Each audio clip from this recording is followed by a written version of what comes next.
আসসালামু আলাইকুম দর্শক, আপনারা যারা আমার এই ভিডিওটি দেখছেন আশা করছি আল্লাহর অশেষ রহমতে সবাই অনেক ভালো আছেন।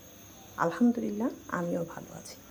আজ আমি আপনাদের সঙ্গে খুবই সিম্পল রেসিপিতে রুই মাছের ভুনা শেয়ার করব।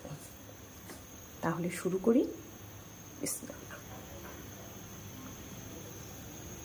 প্রথমে ফ্রাই প্যানে প্রয়োজন মতো তেল দিয়ে নিচ্ছি।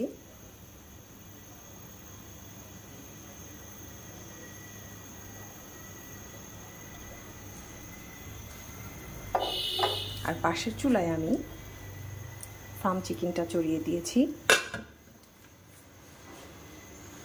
এখন আমি পেঁয়াজ কুচি দিয়ে দিব।